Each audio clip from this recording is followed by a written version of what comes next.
Apa yang dimaksud dengan penegakan hukum? Penegakan hukum merupakan suatu usaha untuk mewujudkan ide-ide keadilan, kepastian hukum, dan kemanfaat sosial menjadi kenyataan.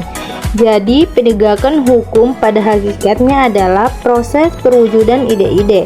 Penegakan hukum adalah suatu proses upaya penegakan atau berfungsinya norma-norma hukum secara nyata sebagai pedoman pelaku dalam lalu lintas atau hubungan-hubungan hukum dalam kehidupan bermasyarakat dan bernegara. Baik, kita masuk kepada materi yang kedua, yaitu strategi mendukung penegakan hukum yang berkeadilan.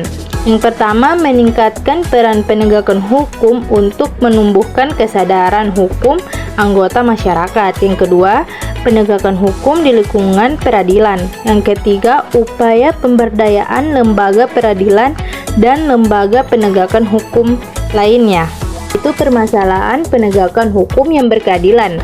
Salah satu indikator negara hukum adalah keberhasilan dalam penegakan hukumnya.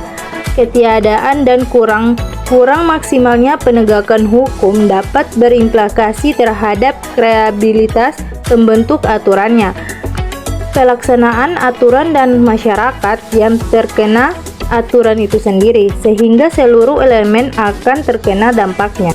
Baik, kita masuk pada bagian 4, yaitu konsep dan urgensi penegakan hukum yang berkeadilan.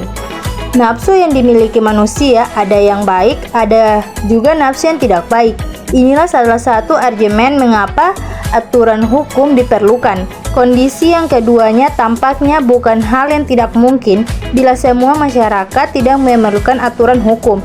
Upaya penegakan hukum di suatu negara sangat erat kaitannya dengan tujuan negara. Selanjutnya kita masuk pada bagian akhir, yaitu kesimpulan.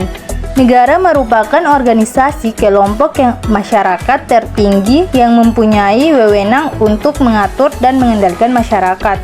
Ada 4 fungsi negara yang dianut oleh negara-negara di dunia, yaitu melaksanakan penertiban dan keamanan, menguasakan kesejahteraan dan kemakmuran rakyatnya, pertahanan, dan penegakan keadilan. Penegakan hukum bertujuan untuk meningkatkan ketertiban dan kepastian hukum dalam masyarakat sehingga masyarakat merasa memperoleh pengayoman dan hak-haknya terlindungi. Penegakan hukum di Indonesia masih menghadapi masalah dalam memenuhi rasa berkeadilan masyarakat.